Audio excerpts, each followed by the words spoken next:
The notable dip was in 2021, which we had anticipated seeing decline in enrollment for public schools during the pandemic. So you see a notable drop there, and then kind of holding flat within the non-charter space this last year. However, you'll see that the charter population continues to grow. So even in 2021, the charter population actually saw a pretty marked increase, and that was because of the disproportionately large number of students in charter schools that are enrolled in online schools. So we saw across the state online schools increase enrollment in 2021, but when they're, let's say, 2% of the non-charter population, it doesn't counter the impact of the brick and mortar, but in the charter space, arguably it did. While at the same time, we continue to see charter growth in new schools, and some of the other schools saw growth during that time. Let's go to slide 13. This one, I really like this visual. When I've shared it with others, I put it in the charter report. They don't like it as much, but what this shows is the actual number of students added each year, both in the charter and non-charter space. And I think it tells an interesting story. So you can see from about 2010, 2011 school year to 2014, 15, the growth that was happening was split about 50-50 between charter schools and non-charter schools statewide.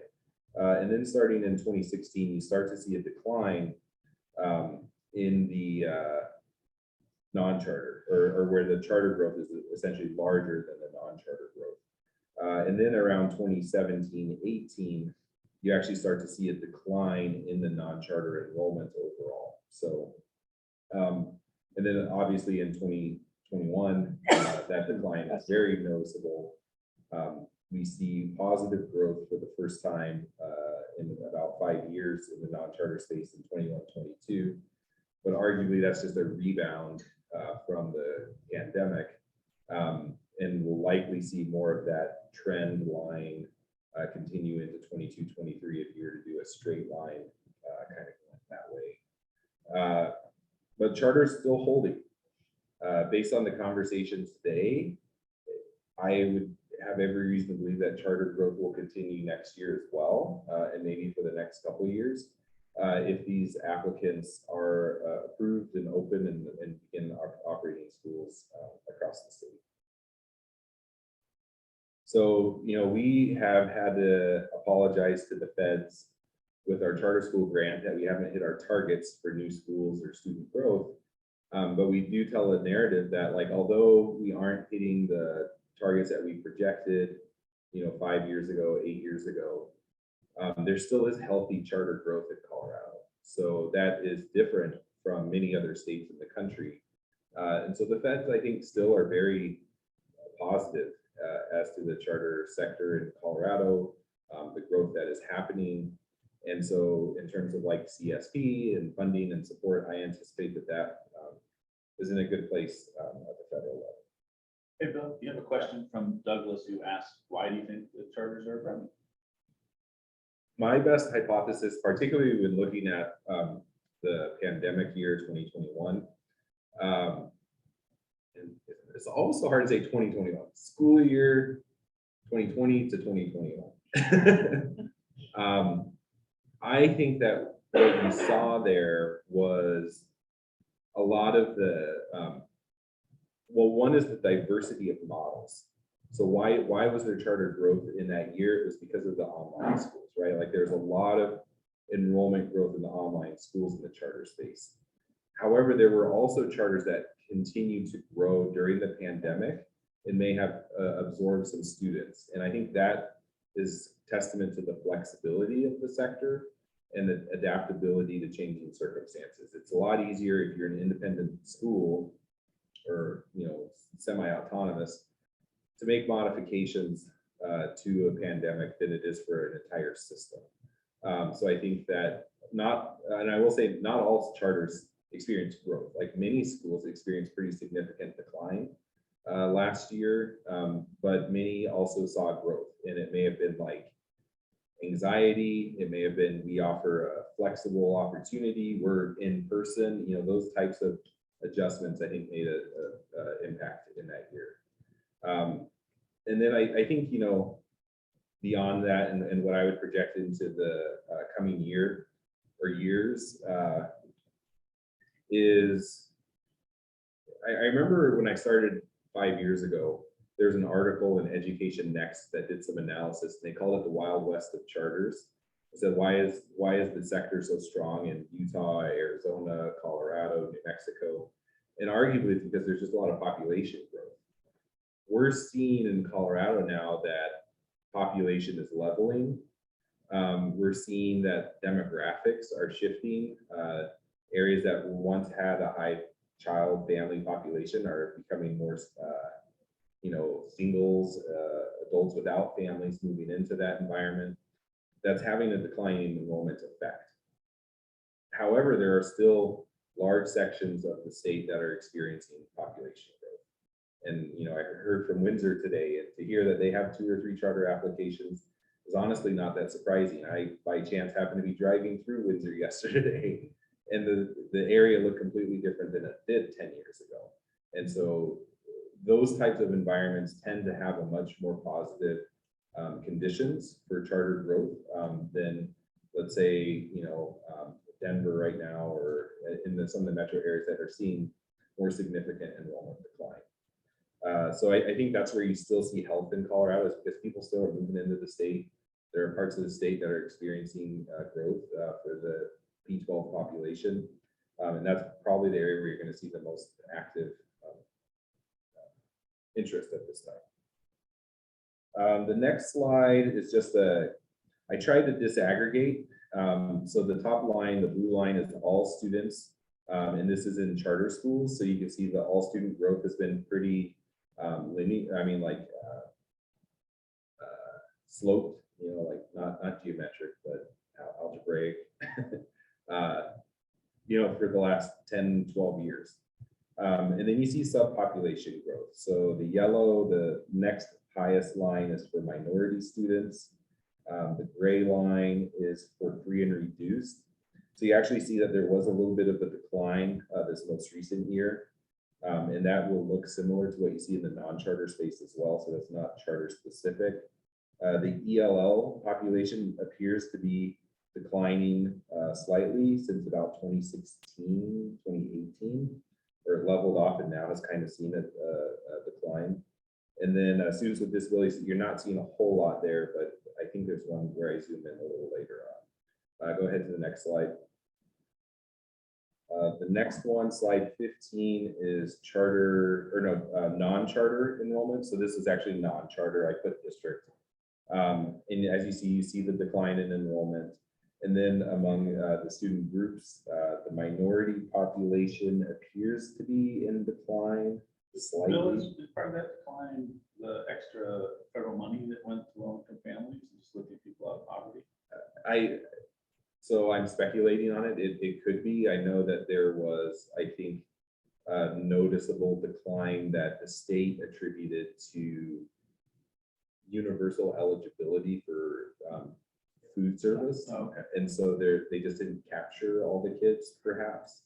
And I know there's conversations on the school finance side this year that's rethinking how students are identified to make sure that we're not missing kids that otherwise would have been identified if there was a requirement to apply for benefit.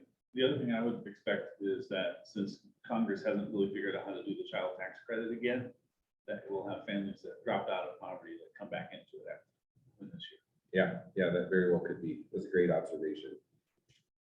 And then we see, again, at the non-charter, the FRL population also declined. And then the other one's maybe too close to look at. Let's go to slide 16.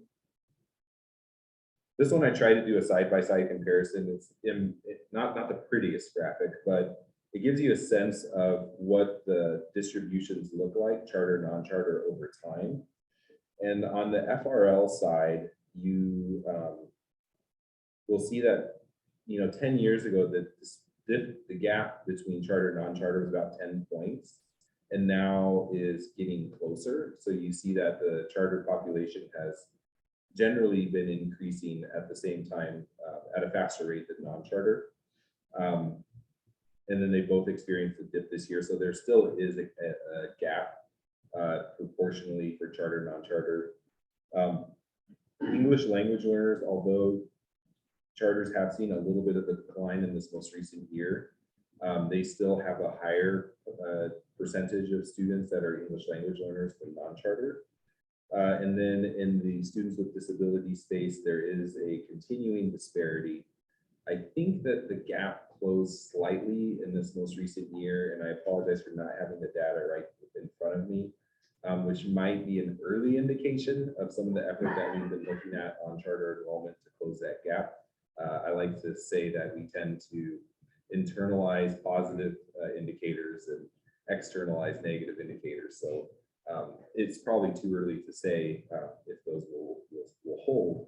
But you also see that special ed enrollment is increasing in both the charter and non-charter space. So that is also and maybe more of the contributing factor that we see at this time.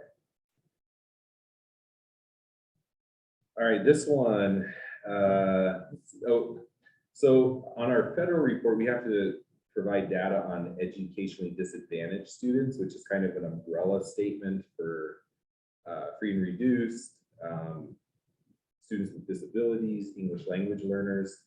Obviously, you're double counting at times. So this is a statistic that controls for that. So, you know, a student that maybe has multiple indicators would just be one for educationally disadvantaged.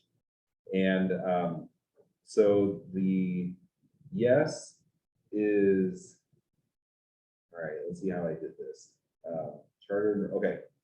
So this is the charter population. The blue line shows the number of students who are identified as educationally disadvantaged, and the orange line shows the number of charter students who are not educationally disadvantaged.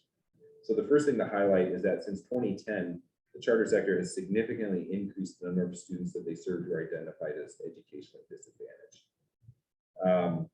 And then that percentage tapered off a little bit in this most recent year, but you can see, you know, currently sits at around 58 or 59%. So then if you look at the next slide, is the non-charter population with students identified as educationally disadvantaged. And you'll see that that number has held pretty flat since about 2016 and began declining in 21-22. So what do I make of this statistic? Is just to highlight that since that time, there's been a movement in the number of students who are identified as educationally disadvantaged moving out of the non-charter space into the charter space. The percentage is still higher in the non-charter space. It's at around 63% versus, I think I said 59. So there's about a 4% gap. But just to note, you know, like, I think that the focus on equity and the efforts that are happening in the charter space are demonstrated in these graphics for me, that by having an intentional focus and putting priority on addressing equity, we're seeing a closing of that gap over time. The next slide, 19, I kind of took like, I didn't want to look just at like 21, 22. So I went back to 2019. So over the last 4 years, how has charter and non-charter enrollment shifted at Authorizer locations? And so you see, like this graphic, I pulled the top growth in terms of whole numbers and the lowest growth in terms of whole numbers. So here you see like CSI has added the most charter students. That's not surprising. But then you see buyers, that's the online authorizer of an online charter school or charter schools. And then Harrison. Now, I will note, I probably should have done a better job on this one. But Harrison with the growth of 1937 and Cheyenne Mountain with the decline of 1,419 was specific to one action. And so there was, I want to say, Vanguard Classical, I think.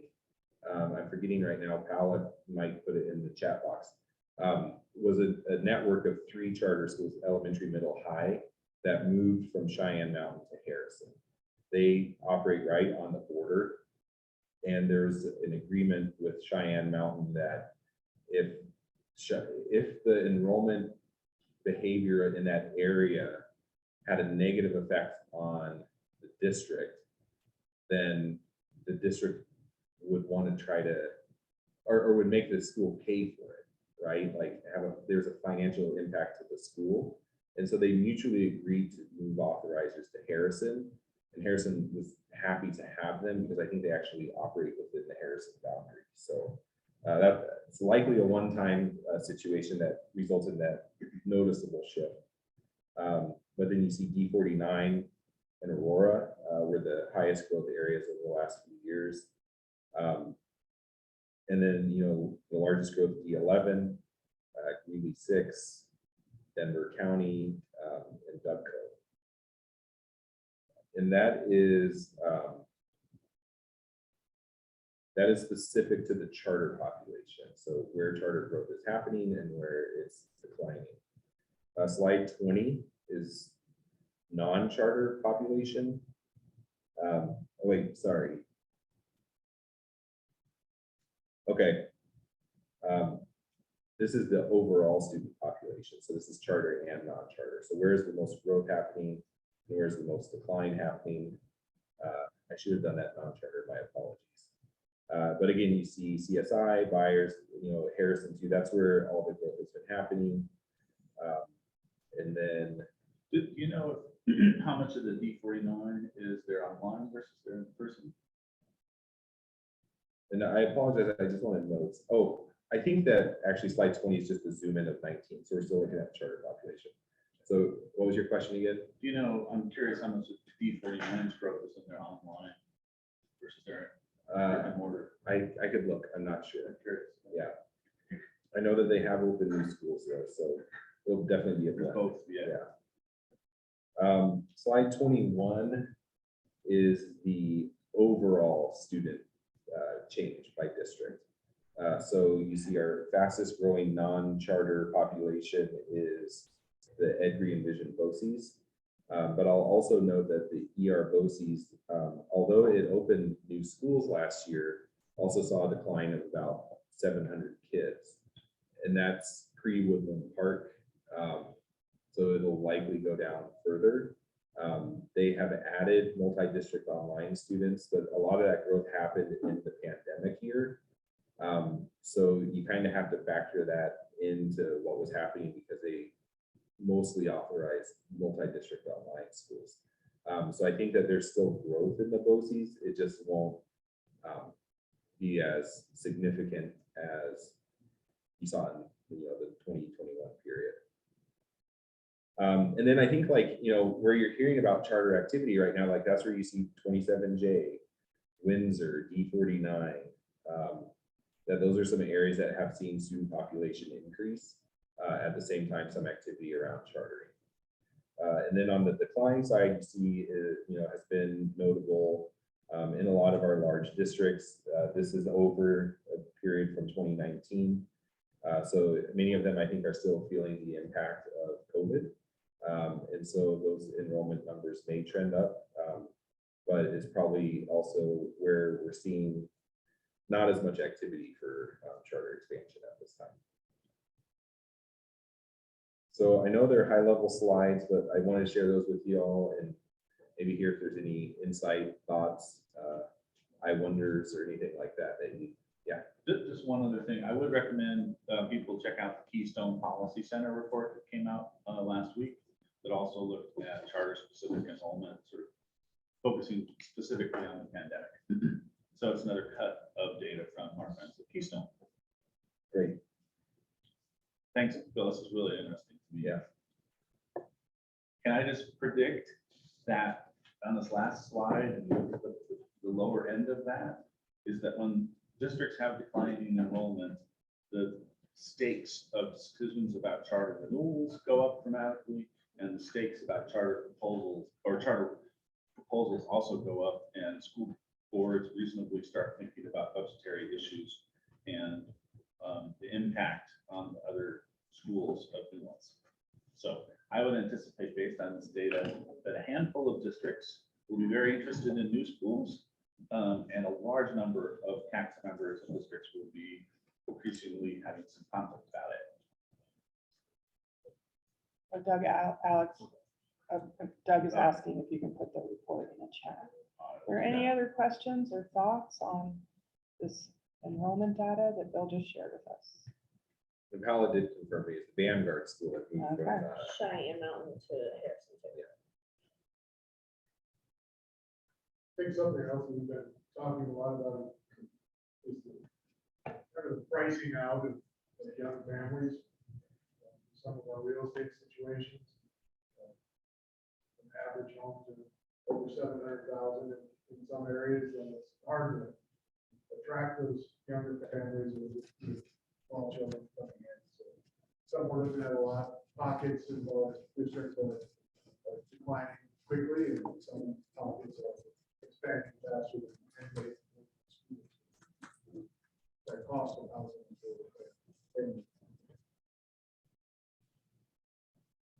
Yeah, by chance, I happened to hear a presentation about one of the areas in Dutco, and they're saying that they're adding, what, like 25,000 homes. But they said their target population are families where the parents are 50, 60, and that it's like their final home that they're looking to, like their dream home. And so in terms of school plan, it seems like the growth is going to happen more like the middle school, high school level, and maybe very little growth. And that's kind of an interesting demographic movement in terms of planning for facilities. And charters like to be K-8 more often than they like to be high school, that's for sure. I would add one other thing going back to the first slides, I think is really interesting. I know under the CSP, giving new schools funding has been a deal for a long time, but we have a lot more expansions for applications in the last 5 years. I guess it's not that one, it's the one that showed the total new school, that one. I keep in mind that if you had like 3,000 to 7,000 kids worth of new charter kids every year, if those were all new schools, that would be like 20 new charter schools, right, in their first year of operation. So even though we don't have new schools, we have a ton of expansion of existing ones, and the scale of that is bigger than the charter growth would have been if we had 10 new schools a year. Yeah, definitely. One that I wish that I had put together, maybe I can find a way to follow up with it, is enrollment growth in schools that are rated performance, and that we see that has been moving in a positive direction as well, particularly in the charter space. So that's likely an indicator of growth of like population growth within schools that are at least at a state measured performance level. I would add one other point. I'd love to continue the analysis of it too, because I think the change in both enrollment and the political environment in Denver, I think is playing into this. And so I think between Denver and Aurora, you're probably seeing large scale previous growth that was serving kids of color and low income kids. And so to the extent that big authorizers like that have more low income kids or educationally disadvantaged kids are shrinking and then changing their charter orientation, could lead to the metrics where we look at the amount of disadvantaged students not making progress in the sector. So we'll see both high performing ones replicate, and we'll see more of our urban core not replicate as much. Also on this, Bill or Alex, can I ask a question? In this past couple years, but maybe even over the span of this chart, whether the growth is with existing schools versus how much of the growth is adding of new schools. My intuition would be that it's more new schools, but and whether you have any sense of that or any data on that. Yeah, Doug, I appreciate the question. I had put together a graphic, and I don't have it at the ready. But I will say that I put together a graphic on this federal report that I did recently that showed what the growth looks like when controlling for CSP funded schools. And so I arguably in the sector, the growth is pretty flat in terms of the number of new, like school code count. If you take out the new schools out of the CSP, but in terms of student enrollment, it's about 50-50. So half of the growth is happening in existing schools and half of it is happening in new schools. Okay. Thank you. That's helpful. And then also I'll add to that, like, okay, so if I see this growth happening in the number of schools because of the CSP and the other area being flat, but there's population growth happening, like what exactly is going on? And you see a combination of new schools being added and low performing schools being closed. So that is why the number of schools is like can be attributed to the new school openings, but the population is still split because those students, usually like the ones that are closing have lower numbers, and the ones that are doing well have some growth as well. Thanks. Hey, Douglas, I'm curious for those of sitting in the superintendency seats. I get the sense living in Boulder that the leaders of the traditional district operated school systems are very sensitive to the declining enrollments and having a lot of discussions about its implications. Just in terms of the financial and staffing and challenges that they're going to have on the ground. Do you see that in your colleagues in the superintendency? Yes. Yeah.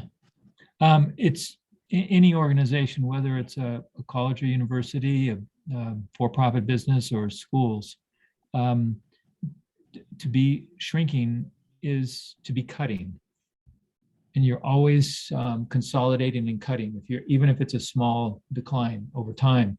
So really you want to be flat or growing, even if you don't have to be a Brighton, because it just means that you can either maintain your offerings as an educational institution or you can expand.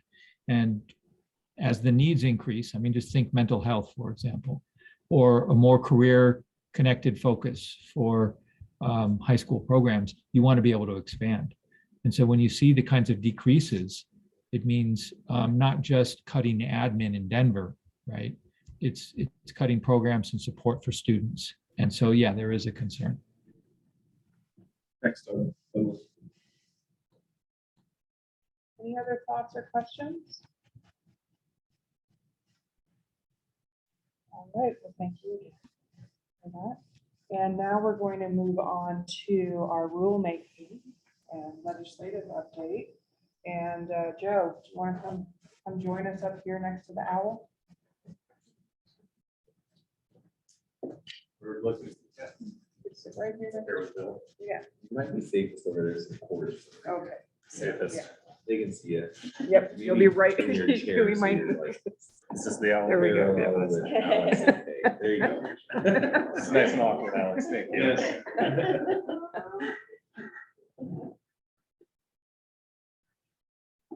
So my prep on this section may be imperfect, but the first area that I just want to note, and it's in the slide, is the rulemaking that we recently finalized. So I provided the link to the red line so that you can access that information. And then I just copied and pasted the language. It should be slide 23. There. What if you hit escape and refresh? Okay. There we go. Got it. Sorry about No that. Still on the fly. So it has the a link to where you can get the red line copy that was adopted by the state board. And then I just put in the language of the notable areas of change. So the first part is the school maintains a page on its website that clearly communicates to parents how to participate in the school's enrollment process. The page must include a non-discrimination statement affirming protections. So This was driven in part by the study from Collaborative for Exceptional Education. I'm trying to, no, sorry. Center I for like to Learner say- Equity. Yeah, I like to say National Center, but Center for Learner Equity. And that, like, part of their fact finding was just like, some schools don't have information on their website about how to enroll. And it may be because they're established and they have solid enrollments and everything. But that's one of the first hurdles for accessing schools is if you don't know the process. So everyone should have a site that is educates and informs parents on how to enroll. So that's, you know, directly and indirectly tied to the special education issue. But also I think, like, I'll speak, you know, I think from the board side, it's a value that the board also has, that parents in a choice environment should have access to information that they consume. And then on that side, there should be a non-discrimination statement affirming the protected classes.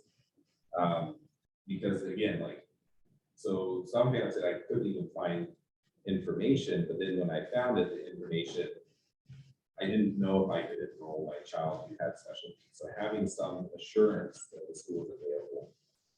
The next piece, the recruitment materials do not indicate or signal that the school refuses admission.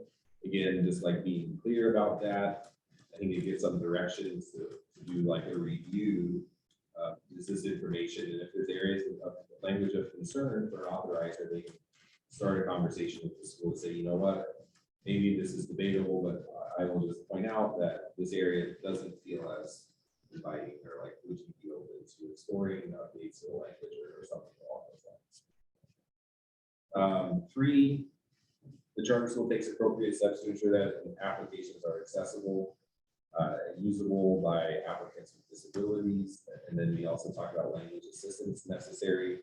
And again, this is just straight from the OCR guidance and was applied here. And so, you know, just making sure that the school is navigating accessibility challenges that might be assistance.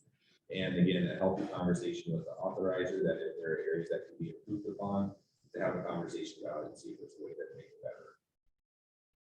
Number 4, the application materials and process do not require characteristics. So that's very specific to the disability law complaints that were filed with OCR, and calling out that that is not to happen on applications and forms in Colorado.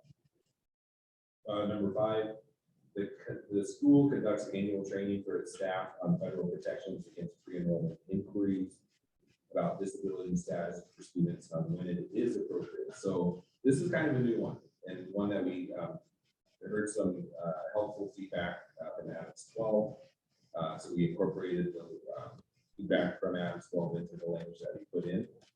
So it's one to be aware of, right, as a school and as an authorizer. And we intend to get communication materials out to schools as well to make sure that there's awareness of this part of the rule that talks about annual training, right?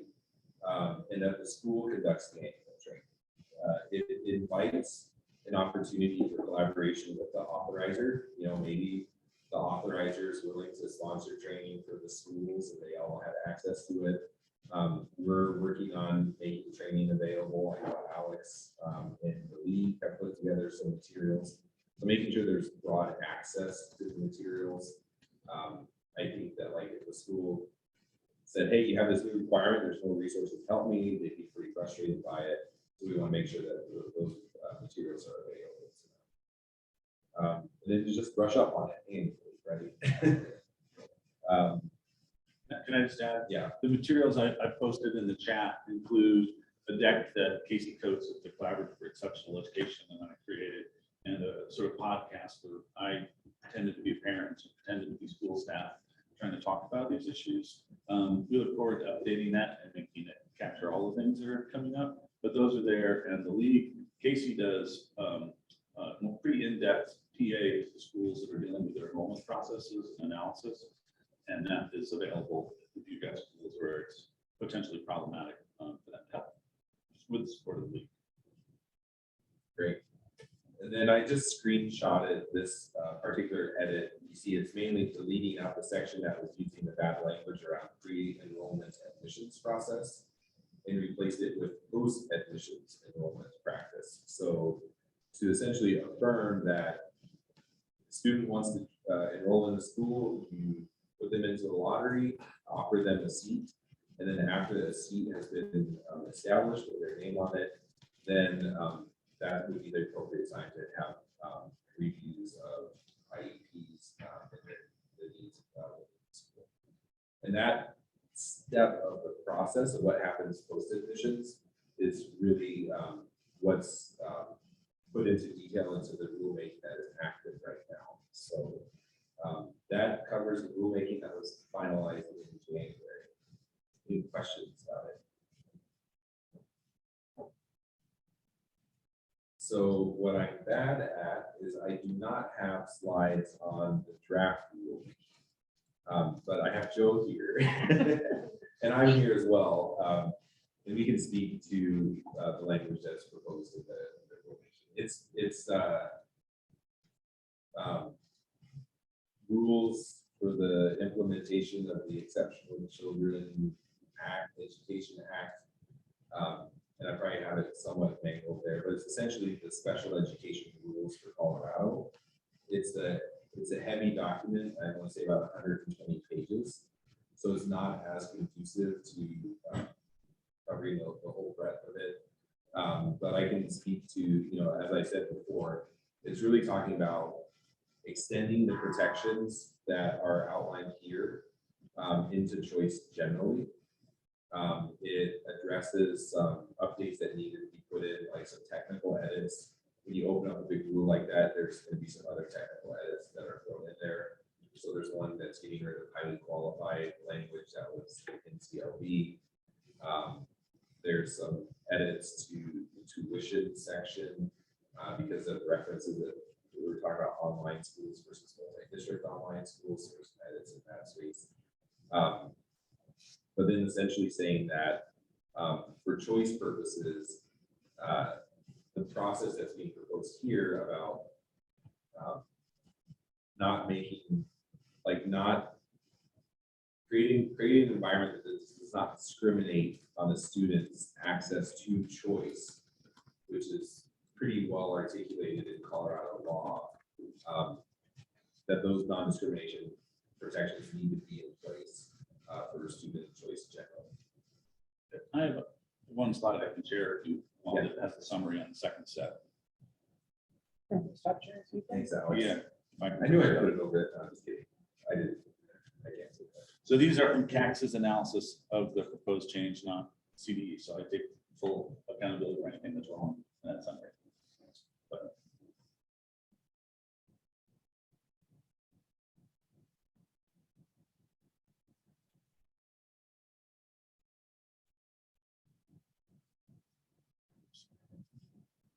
that all looks fine to me. One of the things I'll note is that the language we did propose talks about centralized enrollment. I mentioned that earlier is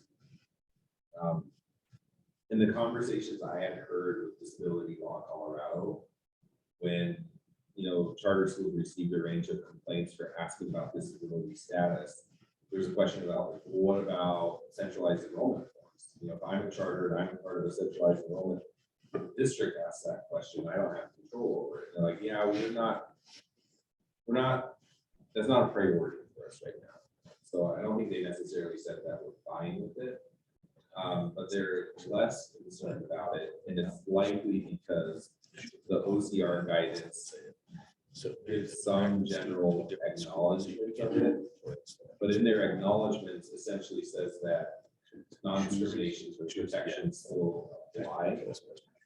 So we did our best to look at the OCR guidance, general sentiment around, yeah, we see why this question might exist in this space, but also the intent is that non-discrimination protections exist. So to say that, like, if you ask the question, it shouldn't be used to affect the enrollment of the student in the school through the choice process.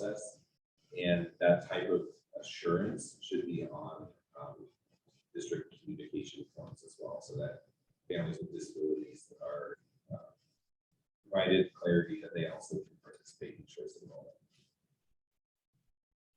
Let me add one other point. I'll note a typo in the slide, so I'll fix that. But the other part is the intention, I believe, in both rulemaking and the legislation that we'll get to later proposed by the league, is to facilitate enrollment preferences for students with disabilities. And the OCR clear all along that that's allowed. And so if you're going to ask about disability in order to give a preference, that's one reason to ask. And I'll say for my part that the federal guidance, I've struggled with a little bit on that, on if it is allowed. So it is, with certain caveats to it. And one of them is whether the state law allows for it. So one of the edits I saw in the proposed AU statute makes it clear that it is allowed in Colorado law. So that is a benefit to that particular section of the edit. It clarifies that kind of gray area. And I think so, like, on that, like, maybe a lot of times the charters can look to us and be like, well, then how do we actually, like, if, like, this, okay, this is nice and all. If I actually want to go down this path of weighting enrollment, which, to be transparent, I don't think any of our charters want to do that at this point, then then I think they're gonna need and want guidance of, then what do I put on my website so I don't get my hand slapped for asking about disability status as part of my enrollment? Is there, like, you know, transparent language that needs to be consistent across all districts and authorizers? Or if what they do in Douglas County looks different than Adams, but as long as we're saying, because students with disabilities, you know, have a higher weight, as long as we have some type of clarification as to why we're asking for that status. Because I think I've kind of invoked fear of the wrath of OCR into our charters of, like, you do not ask about disability status because of all these things. And now they're like, but now we can, under what caveat? And so I think they just get scared of, like, I just don't want to even touch this right now because of all these other things that happen. So I think that down the road, those are things that are going to need that we'll need to think through to support our charters if some of these things get passed. And there's quite a few resources on that discussion. It was actually led early by ESST, went to the feds like a decade ago to clarify from the federal CSP that it should be allowed. And then it's been going on in very limited cases in Colorado. And I think even if the league's legislation didn't pass, I think we could argue to try to get the state to clarify that it should happen and then we can give language that matches what the CSP says in their rules and what OCR says in theirs. Both of them say you may do this in this case. We just have to figure out how to help them. I jotted it down as a suggestion, so that standard language, something that we'd be happy to look at. And then Tom on the chat asked, would any of these rule changes also affect districts that employ a centralized open enrollment system? All the schools, including charters. I think we answered that question. Yeah, so I'd say that the current rulemaking that is active, that was noticed January, I think it's January 12th, it has specific language talking about the centralized enrollment, so I recommend taking a look at that section of it. I would add, Bill, this slide that Alex has up here on state board revision number 2 changes to location placement decisions. This would apply to everybody everywhere in a choice context. The carve-back you're talking about is about the admissions questions, right? And that would apply to the centralized. But it would apply to the charters in the centralized admissions process, because that would be the admissions to the charters, right? So if the district was asking about and using enrollment, using disability status to negatively affect enrollment, that would be a violation of the previous rule, the first rule, right? Let's say you're in Boulder Valley, they asked about disability status before they include all 5 of their charter schools in that process. So those schools are having their applications go through the district, which is asking about disability status. So even if the second rule didn't happen, they'd be violating the first rule, wouldn't they? Hard to say the charter schools violating it, the charter schools not doing it. Ooh, okay, so the district can violate it on behalf of the school or the school? The district would have to take that up with the CR. That included, by the way, one of the OCR complaints that was rapidly resolved included the Boulder Valley School included in that process, and they did resolve it in order to not ask about it. On the centralized process? Yeah, so the Boulder Prep, which is the one that had an OCR complaint as part of this previous round, is the one that was going through the district's central enrollment process. That's what led Boulder Valley to change their central enrollment process to no longer ask. Okay. Just, yeah, so we were trying not to force that step through our rulemaking, but if the CR is doing it, then that's, you know. I don't know if OCR or Boulder did it, but I've been talking to Boulder about changing their process for a decade, and they only changed it after the OCR complaint about their charter. So I was of the belief that if the question was asked on centralized enrollment, it wasn't of concern, but maybe they proposed that as a resolution. However, you know, the other elements of the existing rule would apply, which is like the website, having information on enrollment, having non-discrimination statements in areas like that. I appreciate the question. I'm going to jot it down just to, hopefully I'm not fully prepped to say that the existing rule has that impact on centralized enrollment generally. I think we definitely believe that it was more specific to this rule. But there are no school forms in the big districts that have charter schools that do centralized enrollment.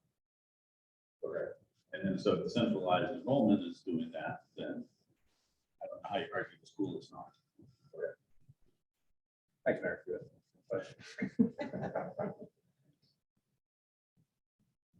I do think, though, that the asking about it and not using it for the enrollment preference or for the enrollment decision until after they're enrolled wouldn't be as problematic as, you know, making a decision based on the enrollment prior to looking at the student's IEP. From the second half. Yeah. I will add, I'm going to share during my update some of the details of our 2 studies on students with disabilities in charter schools. And I will add that for the sake of the parents from our focus group surveys and interviews with parents of kids with disabilities, that the confusion around this is a problem in the field for the parents, and that navigating school choice for them is quite tricky. And so to the extent that CDE can support having guidance that clarifies it and encouraging the districts to produce guidance that's transparent and explains it is necessary for the parents. And it's not just necessary to sort of cover the districts and the charter schools' butts, but it's necessary because the parents don't understand and they don't know what to do. And then that's exacerbated by all sorts of misinformation about charters not serving kids with disabilities that leads to them to not apply.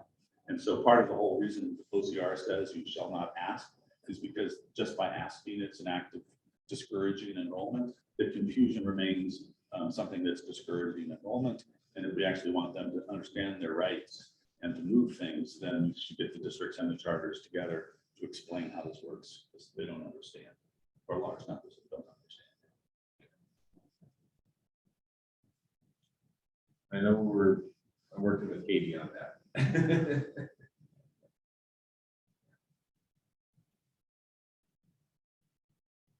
Other questions on the rulemaking?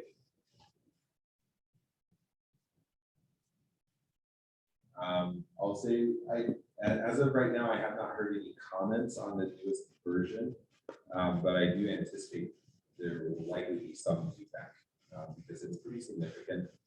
And so I should have, I have to connect with the Office of State Board Relations, but we should be a notice to the field out shortly with the process for submitting that. That is all I have. I don't have legislation information, but happy to hear if there's anyone that wants to provide updates on legislation. I'll give a little bit more update later on the potential legislation being drafted by the Colorado League of Charter Schools. So I have seen a couple versions of that. It's expected to be dropped. Maybe it was dropped Friday, I don't know, or today, any minute. I'll go into a little more detail on that later. But this is the bill that would allow charter schools to enact enrollment preferences and clarify in statute that it's allowed.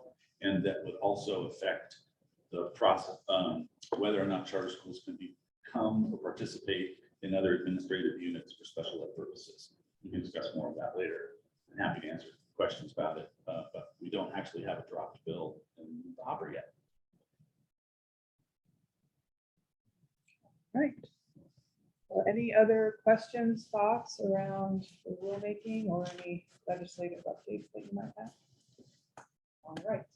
Well, that brings us to 5 minutes early for lunch. So lunch is on our own today, and we'll meet back here at 12:30.